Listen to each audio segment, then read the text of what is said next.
Bonjour à tous, bienvenue sur ce webinaire. Aujourd'hui, on a donc un webinaire organisé par l'Institut Mackenzie France et on va passer ensemble une trentaine de minutes. On va essayer de mettre un point d'honneur à finir à 13 heures pour que vous soyez libre de retrouver vos patients ou votre panier repas.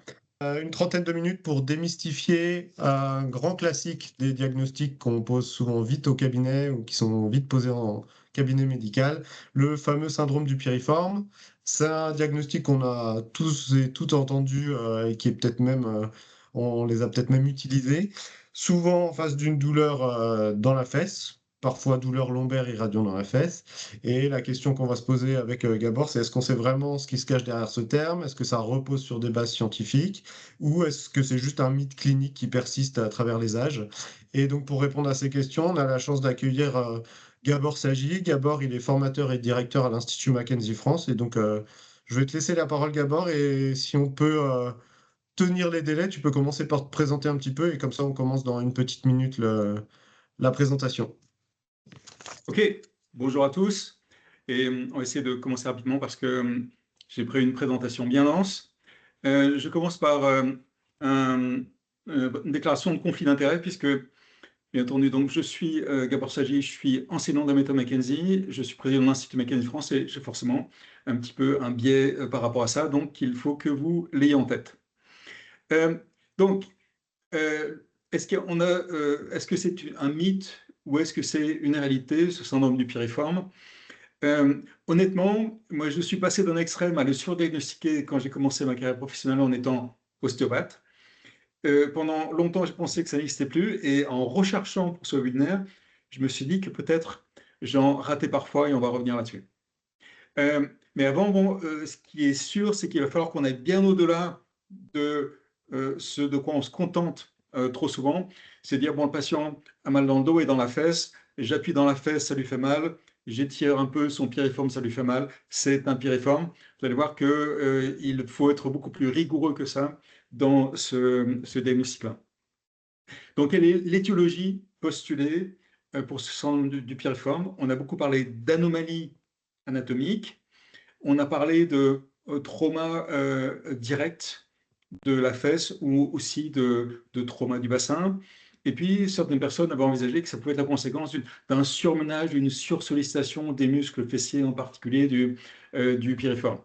Alors, qu'en est-il des anomalies anatomiques?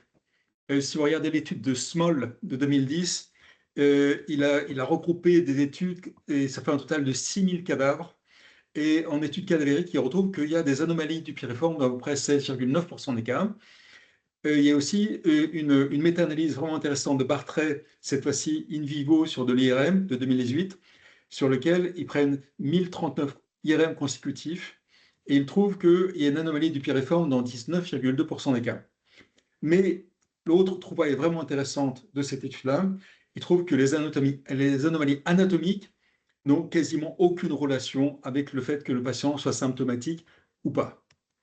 Notez aussi que, fait intéressant, il y a une étude opératoire de gens qui avaient opéré sur la zone de la fesse pour un syndrome du piriforme et qui trouve que l'étude de Meknas de 2003, que si jamais il y a un muscle qui peut avoir un effet sur le nerf sciatique et avoir une influence sur le LASEC, sur l'élévation de nage entendue, c'est pas trop le piriforme, mais c'est le muscle obturateur interne.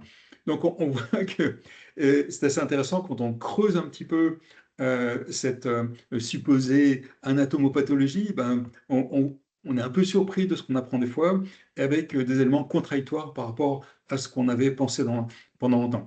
Et donc vraiment, en recherchant sur ce domaine, la chose qui est bien évidente, c'est qu'il faut abandonner le terme de syndrome du piriforme et passer à celui de syndrome glutéal profond, en anglais Deep Gluteal Syndrome. Donc, si vous recherchez sur Medline, cherchez à ce syndrome Deep Gluteal Syndrome, DGS. Et en fait, les trois caractéristiques qui sont regroupées et qui sortent de cette méta-analyse qu'a fait Kizaki en 2020, c'est la définition de ce Deep Gluteal Syndrome, c'est que c'est quelqu'un qui a un désordre qui fait neurogène, qui fait sciatique, qui ressemble à un syndrome auriculaire lombaire, mais qui est non discogénique et qui est lié à un syndrome compressif dans l'espace glutéal profond. Et alors, qu'est-ce qu'on entend par l'espace glutéal profond? Eh bien, c'est une zone qui va être définie par, antérieurement, il y a le cotyle et la partie adjacente de l'ox coxal, et en arrière, le grand fessier. Au-dessus, il y a la grande échancrure sciatique. En bas, c'est la ligne qui passe au niveau de l'ischion. Et après, intérieurement, c'est délimité par le ligament sacro-tubéral et latéralement par le grand trochanter. Donc, c'est cette espèce de petit cube-là qui est vraiment profondément à l'intérieur de la fesse. Et alors, il y a toujours dans Kizaki, mais aussi dans la revue de Kay de 2017, quelles sont les causes qui semblent ressortir de la littérature sur des syndromes neurogènes, on va dire, du nerf sciatique dans cet espace-là. Et bien, en premier, il y a des problèmes iatrogènes et surtout liés aux prothèses de hanche, soit quelque chose qui passe en péropératoire, ou alors, pour une prothèse vieillissante, il peut y avoir des débris de prothèses qui vont venir postérieurement affecter le nerf. Il note tout de même la possibilité, semble-t-il, dans un peu moins de 30% des cas, qui est une origine dans le piriforme, mais comme on l'a vu, est-ce que c'est le piriforme ou l'obturateur externe? Ça reste encore à voir. Ça peut être la conséquence de trauma, notamment de fracture du bassin. Euh, ah oui, excusez-moi, donc il y a un chevauchement entre ce que je viens de dire sur le piriforme et l'obturateur interne. Il rentre dans cette catégorie des choses qui peuvent être liées au tendon proximal des ischios, ça va être ça très intéressant. L'endométriose entre pour 6%. Et en fait, dans ce label un petit peu flou de skeletal injuries and entrapment, on peut compter des kystes, des tumeurs, des bursites profondes dans la fesse, des infections comme par exemple une pyomyosite du piriforme, et puis il y a même des choses vasculaires comme des compressions par les veines glutéales inférieures. Donc on voit qu'il y a quand même un échantillon assez vaste qui est répertorié, et dedans en termes de causes musculaires, donc il y a 27 plus 14%, donc à peu près 40% de causes qui sont invoquées. Alors, le problème, c'est après comment est-ce qu'on va faire le diagnostic clinique de cette chose-là. Et trop souvent, ben, on considère que quelqu'un mal dans la fesse, mal dans le membrane, c'est un critère suffisant. On voit que, bien sûr, c'est absolument pas suffisant. Je vais le détailler pour vous. Mais des douleurs dans la fesse et dans le membre inférieur, ça peut venir d'un nombre important de causes somatiques irradiées lombaires, et puis bien sûr d'une cause radiculaire lombaire. Le patient est pire assis, mais on voit bien que là encore, c'est totalement non spécifique, puisque pour énormément de syndromes lombaires, les gens sont pires assis parce qu'ils sont syphoses. C'est pire à la palpation. Mais en même temps, vous savez comme moi que dès qu'il y a un syndrome radiculaire lombaire, très souvent le nerf est mécanosensible sur tout son trajet. Et le nerf sciatique dans la fesse, c'est pas un petit filament de rien, c'est la taille d'un petit doigt. Et donc c'est très difficile d'aller palper un piriforme et d'être sûr qu'on n'appuie pas physiquement sur le nerf sciatique. Et puis de plus, quand il y a une douleur somatique référée dans la fesse qui vient des lombaires, il peut tout à fait y avoir des douleurs à la pression, mais qui sont une conséquence du problème lombaire. Le patient, souvent nous dit, est pire quand on fait une rotation interne de hanche ou quand on fait des manœuvres qui mettent en tension le piriforme. Mais là encore, bien entendu, on a un effet sur le nerf sciatique et donc dans un syndrome radiculaire d'origine lombaire, ça pourrait très bien être positif aussi.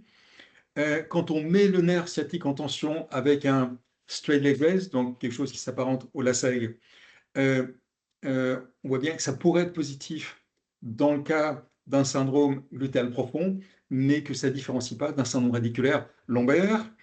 Et le fait que ce soit pire à la contraction du piriforme, là encore, si votre nerf est mécanosensible à cause d'un syndrome radiculaire lombaire, il y a de bonnes chances que de faire des contractions puissantes du muscle fessier puisse aussi agir.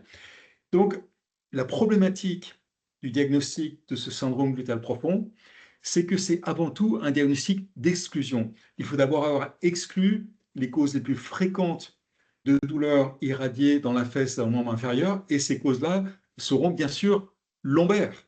Donc, ce que je voudrais mettre en exergue pour cette présentation, c'est un peu le cheminement clinique qu'on pourra avoir par rapport à ça. Notez au passage que quelle est la prévalence des syndromes du piriforme ou des syndromes du glutéal profond. Et là encore, c'est dur d'avoir de bonnes études.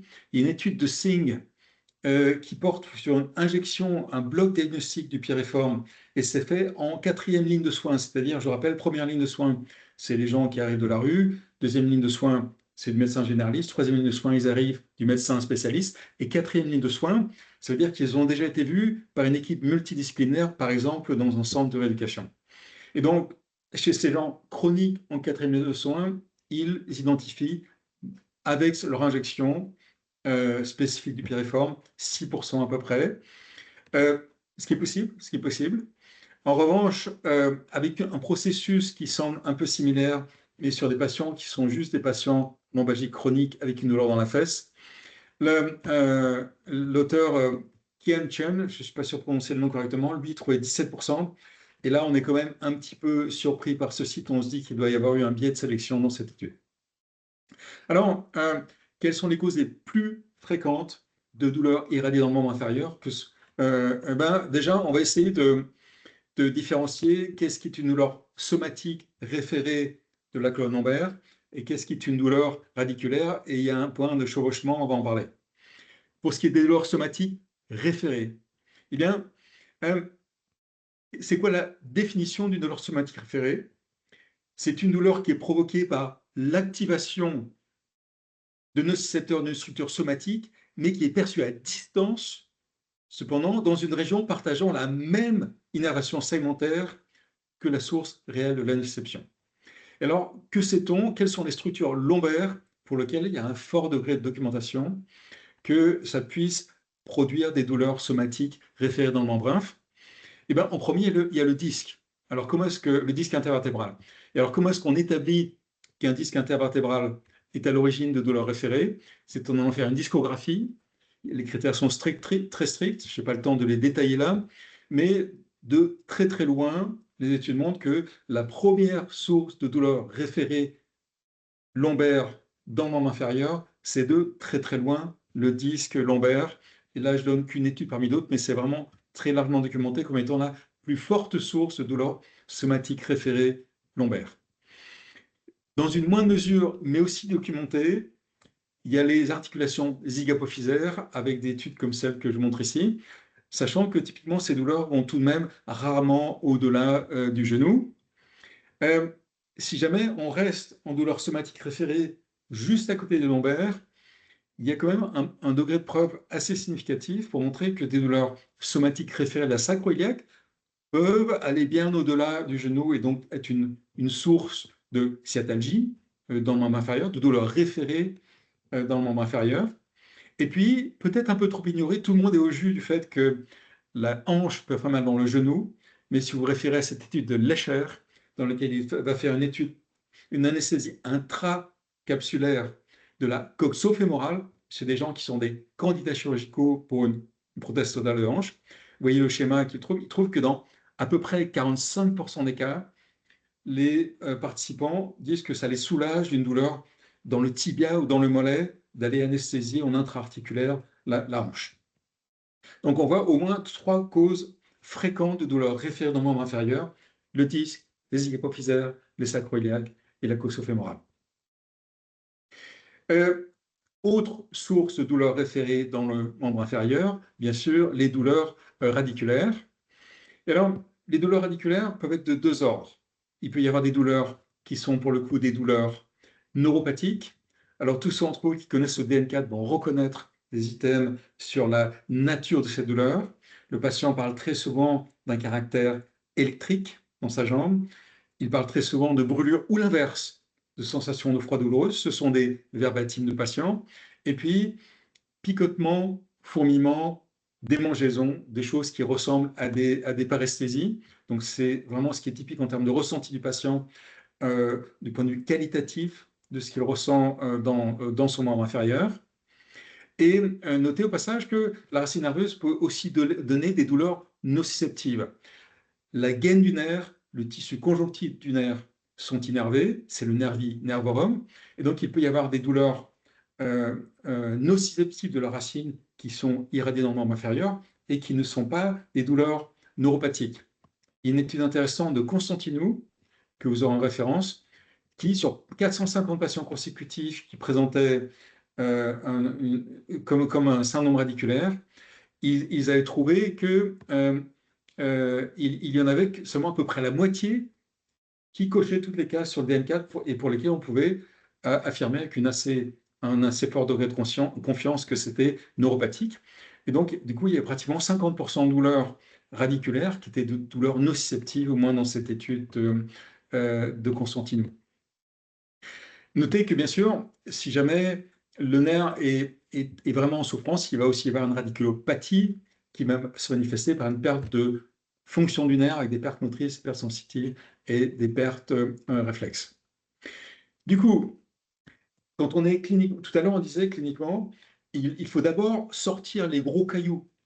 C'est-à-dire que quand on est face à un patient, avant d'envisager qu'on puisse être face à un syndrome glutéal profond, il faut vraiment envisager les choses les plus fréquentes de douleurs référées dans le membre inférieur. Et seulement ensuite, une fois qu'on a éliminé ça, on va pouvoir envisager ce syndrome glutéal profond. D'abord, la première chose à faire pour tout bon clinicien, ça va être d'éliminer les drapeaux rouges, on y revient. Ensuite, d'évaluer la possibilité qu'il y ait un syndrome radiculaire lombaire. Et en troisième, qu'il y ait une douleur somatique référée, en particulier du disque, notamment grâce à la recherche d'une préférence directionnelle. Alors, pour les drapeaux rouges, ce n'est absolument pas la thématique de cette présentation, mais juste pour rappel, on va activement, par notre questionnement et aussi par l'examen oraux, rechercher un éventuel syndrome dans la queue de cheval. On va éventuellement chercher un déficit moteur inférieur à 3/5 récent ou évolutif.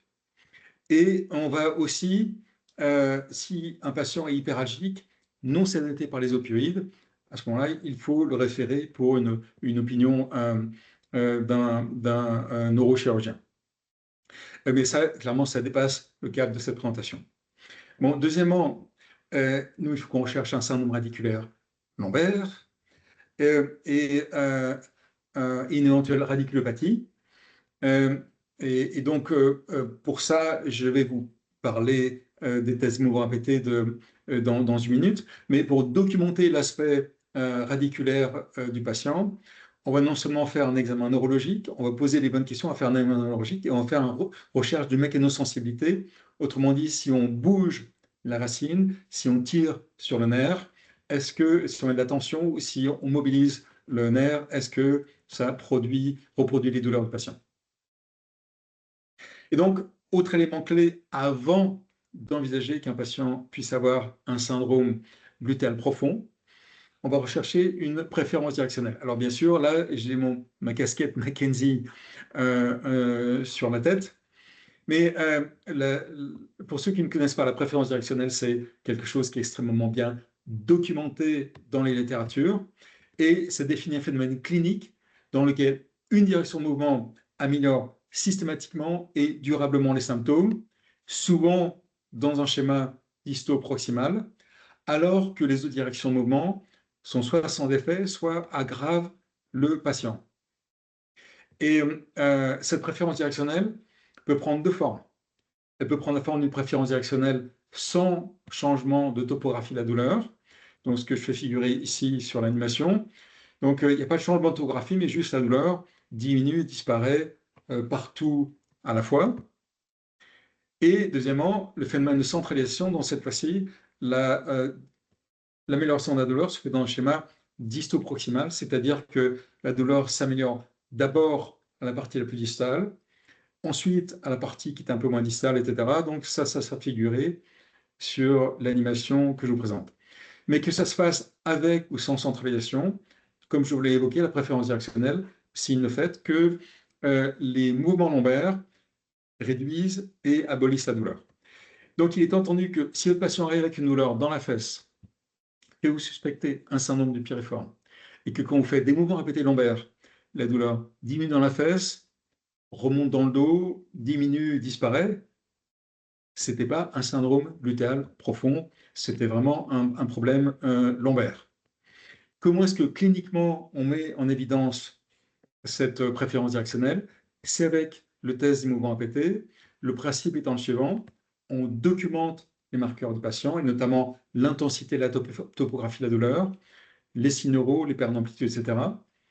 On voit l'effet d'un mouvement, du premier mouvement dans la direction qu'on est en train de tester. Et ensuite, on demande au patient, par série de 10, de répéter des mouvements dans la direction pour voir l'effet sur les douleurs. Et si besoin, on peut faire 1, 2, 3, 4, 5 séries ou plus. Et pour trouver cette préférence directionnelle, on peut le faire en charge ou en décharge, et on peut le faire dans le plan sagital comme dans le plan frontal ou dans le plan horizontal. Et parfois, il va falloir combiner les plans de mouvement, comme ici une inclinaison, une extension en inclinaison latérale droite. Et puis parfois, il va falloir augmenter les forces pour vraiment que les symptômes commencent à changer. Parfois, la répétition ne suffit pas, il faut aussi augmenter les forces. Et ce choix délibéré de soit faire plus de mouvements, soit augmenter les forces, soit combiner les plans de mouvement, soit changer de direction, est gouverné par un algorithme. Et notez au passage que la préférence directionnelle n'a rien à voir avec une position antalgique, parce qu'il faut que le patient reste mieux quand il retourne en position neutre. Notez aussi que la préférence directionnelle n'a rien à voir avec une analgésie induite par le mouvement, parce qu'on sait que le mouvement en général est analgésique pour le patient. Donc là, l'idée, c'est que s'il y a une direction de mouvement qui améliore le patient, on ne pourra parler de préférence directionnelle que si il y a au moins une autre direction de mouvement qui est sans effet ou qui aggrave le patient, et que c'est vraiment spécifique à une direction, il n'y a qu'une direction qui améliore le patient. Notez au passage que ce qui a été mis en exergue cette année par des études présidées par Jean-Philippe Deneuville, c'est que si jamais qu'il y a une très forte association entre le fait qu'il y ait une préférence directionnelle et que l'origine de l'interception se produise dans le disque. Et tout l'intérêt de trouver une préférence directionnelle, c'est que, d'une part, c'est fréquent, que si on a une, c'est très bon pronostic, et surtout, ça nous conduit directement à une stratégie de traitement, sachant que le traitement va être essentiellement de temporairement limiter ce qui va à l'encontre de la préférence directionnelle, multiplier les séquences d'exercices dans le sens de la préférence directionnelle, et dans un deuxième temps, réentraîner le patient à bouger dans toutes les directions. Alors, revenons à la thématique du piriforme. Donc, on va renommer, on va plutôt s'intéresser au syndrome glutéal profond et oublier le syndrome du piriforme.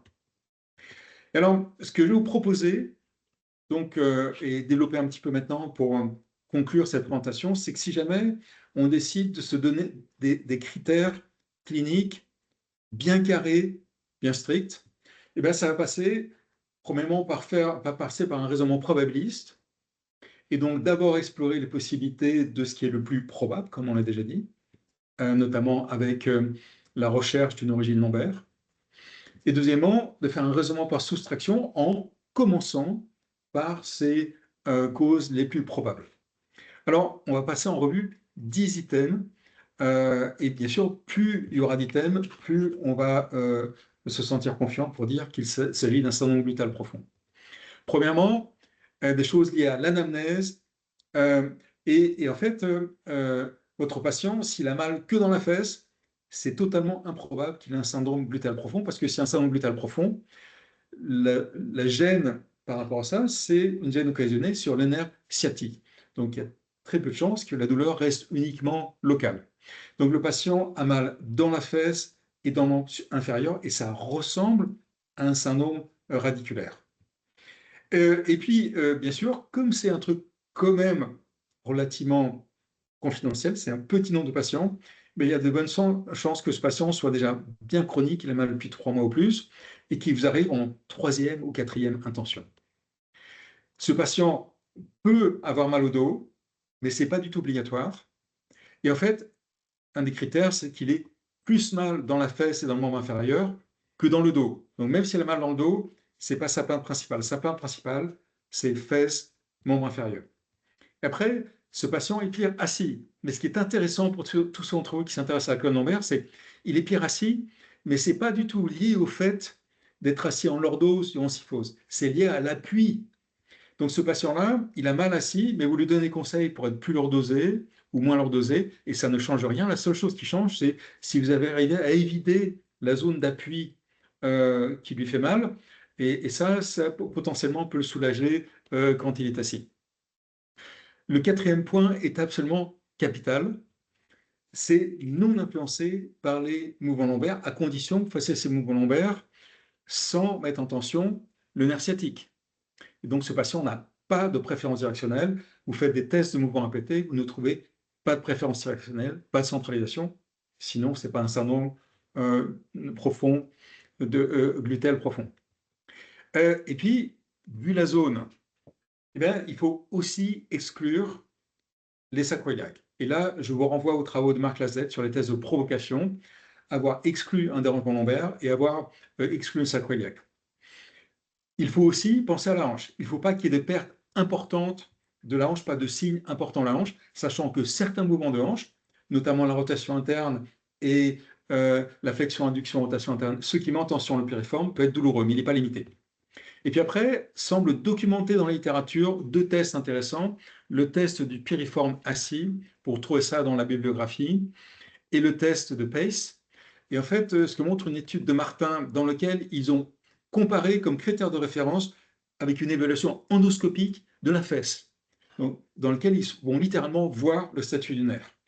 Et ils ont trouvé que si jamais on combine ces 2 tests-là, donc le test du piriforme assis et le Pace test, ils arrivent à des sensibilités, à une sensibilité qui est à 78% pour le test de Pace, et ils arrivent à une spécificité qui est de 90% dans le premier test et de 80% dans le deuxième, donc des métriques qui sont quand même tout à fait intéressantes.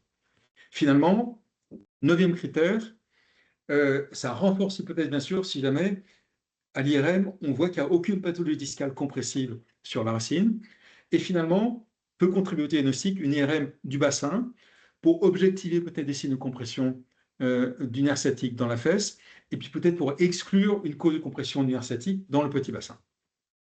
Voilà. Pour les stratégies thérapeutiques, il n'y a vraiment rien de documenté, et je vous flash là les choses qui sont, que j'ai retrouvées dans différents articles, mais globalement, il y a une évitement limitation temporaire des activités qui produisent ou aggravent la douleur. Après, est-ce qu'on peut traiter ces muscles dans la fesse, soit en étirant ou en inhibant, mais pour enlever des potentielles contractures en excès tonique du muscle?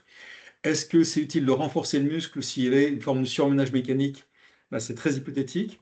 Il peut y avoir un intérêt pour des blocs thérapeutiques où on injecte un anesthésiant et de la cortisone dans les muscles profonds de la fesse et peut-être du Botox. Honnêtement, il n'y a pas du tout de bonnes études là-dessus, et éventuellement même de la chirurgie mini-invasive. Quoi qu'il en soit, le take-home message, c'est qu'il faut oublier le syndrome piriforme et parler du syndrome glutéal profond. C'est rare, mais probablement que c'est sous-diagnostiqué. Et le diagnostic clinique est un diagnostic d'exclusion. Et puis, il y a des critères rigoureux qu'on peut appliquer pour ce cas. Et vous recevrez tous le PDF de cette présentation avec la bibliographie intégrale que j'ai utilisée pour la faire. Bon, on est tout juste dans les temps, je pense, Julien. Est-ce qu'on a peut-être le temps pour une question? Et juste une chose, envoyez vos questions par écrit. Et je vais y répondre par mail pour tout le monde. Donc, surtout, envoyez toutes vos questions et je me ferai un plaisir d'y répondre par mail en même temps qu'on va vous envoyer le PDF. Écoute, ce qu'on peut faire aussi, c'est rester un petit peu tous les deux à la fin là, et puis répondre aux questions dans la vidéo directement, comme ça on l'aura dans le transcript. Tu as Oui. Anthony Herbin qui te remercie pour cette belle présentation, et il demande s'il existerait de la même manière un syndrome du psoas auquel on pourrait conclure pour avoir éliminé une cruralgie ou une origine lombaire. Et aussi, dans le traitement, as-tu un retour d'expérience sur le Botox qui se développe de plus en plus chez les médecins rééducateurs? Voilà, 2 questions en une. Donc la première sur, est-ce que tu pourras imaginer la même chose sur un espèce de syndrome de psoas, ou la même logique de réflexion sur le diagnostic d'exclusion, et la deuxième, l'effet du Botox. Ouais, c'est une très très bonne question. Et conceptuellement, ça me paraît plausible. Et on va rechercher ça dans la littérature. Ça paraît intéressant. Et peut-être que finalement, après avoir tourné en dérision ces syndromes du psoas pendant des années, peut-être que je vais être obligé de de revenir en arrière. Mais bon, ça tombe bien, moi j'adore changer d'avis s'il y a de bonnes raisons. Donc ça. Pour ce qui est du Botox, euh, euh, honnêtement, là, moi j'étais un peu pris à dépourvu par les trouvailles que j'ai fait les derniers jours sur la recherche que j'ai faite pour cette présentation. Et donc, pour ce syndrome glutéal profond, je peux regarder et vous mettre ça en mail s'il y a vraiment des choses tangibles par rapport aux injections de Botox ou si vraiment on a un stade expérimental. Ça paraît pas complètement absurde dans ce contexte, mais vraiment à voir. Donc, oui, merci de la question, mais j'aimerais avoir une réponse plus documentée ou plus intelligente à faire dessus. Je n'en ai pas là tout de suite. Ok, super. Merci Gabor, merci à tous de votre présence. Il y a une seconde question et on va continuer, nous, le live avec Gabor pour y répondre. On vous remercie d'avoir été présent. Ce webinaire sera en replay prochainement sur le site internet de l'Institut. On est en train de développer ça pour que ça soit accessible. Donc, suivez-nous sur nos réseaux pour avoir ça. Si les sujets vous intéressent, bien évidemment, les formations de l'Institut Mackenzie France vous permettent de vous mettre à jour sur les prises en charge du rachis, très clairement, et aussi des pathologies musculo-squelettiques des membres. Voilà, merci beaucoup à tous, et puis on peut rester un petit peu connecté pour ceux qui ont le temps et qui veulent, et puis on va essayer de répondre aux deux questions de Léo et Thomas dans la suite, et puis n'hésitez pas avec vos questions par écrit. Gabor, donc est-ce que le syndrome, donc c'est un message de Léo, est-ce que le syndrome du grand trochanter douloureux peut potentiellement avoir une conséquence sur les problématiques de hanche et donc sur l'occurrence du syndrome glutéal profond? Je ne sais pas si tu as l'essence de la question. Non, tu peux m'en dire, j'ai pas compris. Ouais, écoute, c'est la question, c'est est-ce que le syndrome du grand trochanter douloureux, donc je sais pas si, moi je suis plus très à jour, mais peut-être que tu sais ce que c'est, est-ce que ça peut potentiellement avoir une conséquence sur des problématiques de hanche et sur l'occurrence d'un syndrome glutéal profond? Ce serait peut-être mon interprétation, c'est est-ce que euh, un syndrome de grand trochanter douloureux pourrait être l'origine de problématiques de hanche ou de syndrome glutéal profond? Est-ce que tu as des notions là-dessus?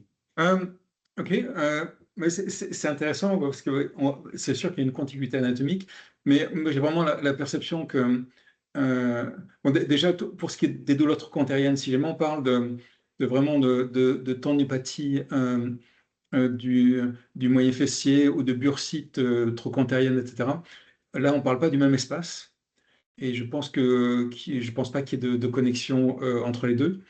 Après, parmi les gens qui nous sont adressés en kinésithérapie avec un diagnostic de tendinopathie du moyen fessier, c'est pas du tout impossible qu'il y en ait certains qui rentrent dans cette catégorie du syndrome glutéal profond. Ok. Message de Thomas Karsenac. Merci Gabor pour ta présentation. Quelle serait, à vue de nez, la prévalence de ce syndrome chez tes patients à toi et dans la population générale, si tu as une population spécifique? Il a loupé les premières minutes du webinaire et il s'en excuse. Mais ça, c'est vraiment une question intéressante. J'en ai parlé avec Jean-Philippe de Neuville, euh, et parce que on s'est dit, finalement, on doit en rater plein. Donc c'était assez amusant. Mais l'idée, c'est que moi, alors à vue de nez, moi je dirais pour les syndromes radiculaires, ce que nous, qui présente comme un syndrome radiculaire, il y a vraiment quelque chose qui fait, qui semble impliquer le nerf sciatique, et pour lesquels on n'a pas de préférence directionnelle, surtout si c'est des gens qui arrivent en troisième ou quatrième intention.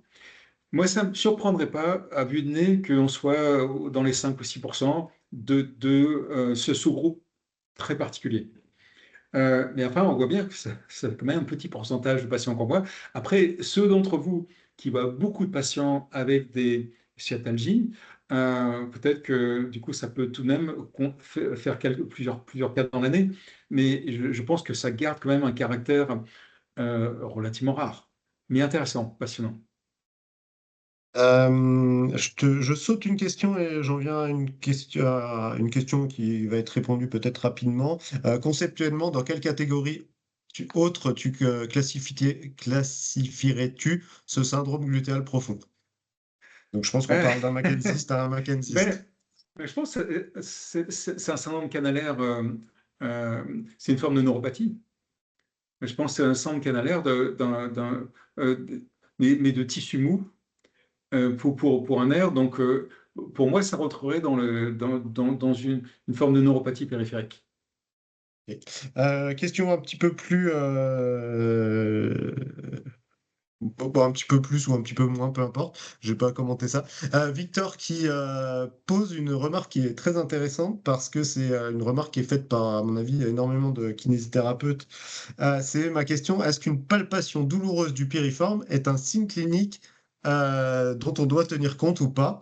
Parce que on le retrouve souvent douloureux à la pression et je pense que c'est typiquement le genre de questions et de remarques qui, euh, qui ont créé le besoin de faire ce webinaire aujourd'hui. Donc, si tu veux Ouais. rappeler un petit peu Oui. ta position sur la Alors, palpation.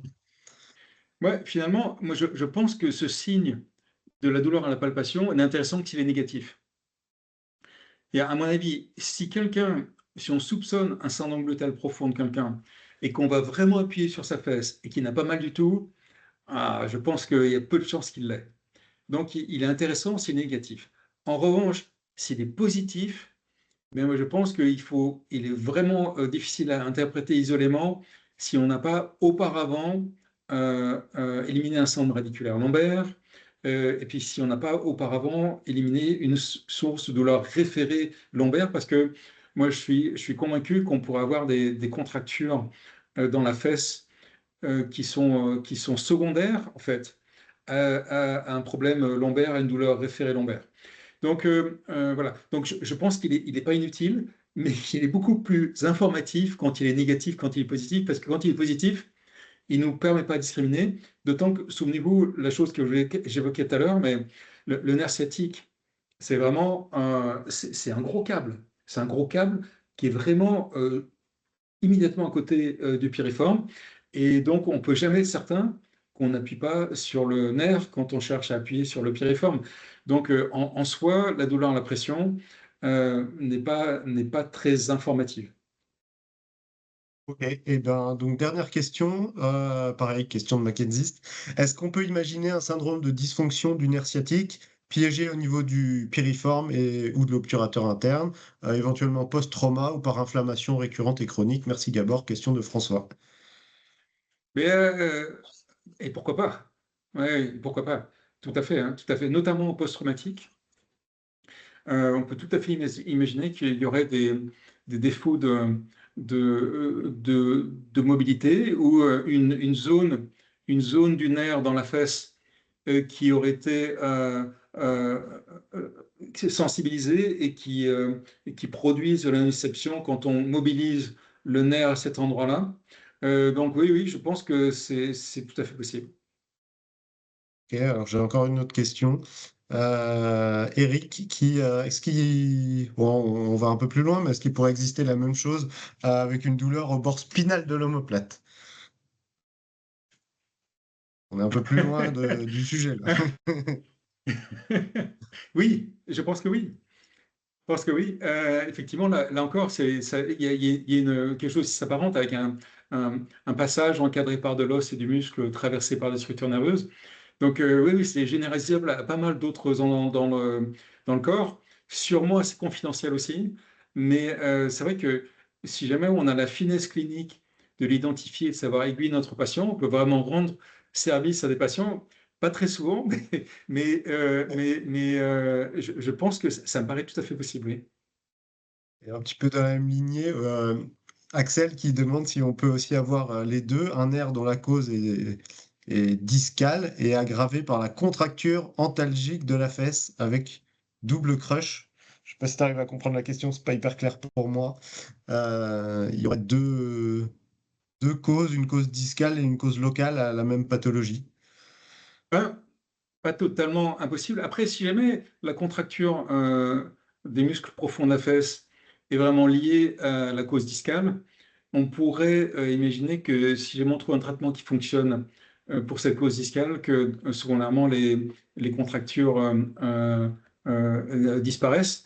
Euh, euh, et puis, mais quoi qu'il en soit, bon, bien sûr qu'on ne peut pas exclure de ce genre de scénario-là, mais ce que j'aurais envie de répondre, c'est que séquentiellement, dans ces cas-là, il faudrait toujours traiter les lombaires en premier. Et si on traite les lombaires en premier et que vraiment les signes lombaires s'améliorent, mais que les signes sur le trajet du nerf ne s'améliorent pas, à ce moment-là, en deuxième intention, c'est ce qu'on pourrait retenir comme diagnostic, une fois qu'on avançait avec la problématique discale.